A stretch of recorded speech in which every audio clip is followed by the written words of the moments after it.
разрушая миф о том, что стиральная машина должна стоять только в ванной или кухне. И сейчас мы с вами находимся в коридоре.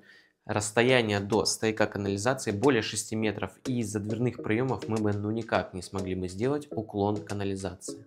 И как же мы вышли из данного положения? Мы проложили трубу канализации под стяжкой без уклона.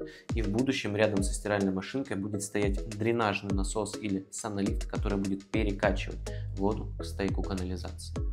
И это гарантирует нам тот факт, что мы можем поставить с вами стиральную машинку даже на балконе. Пользуйтесь!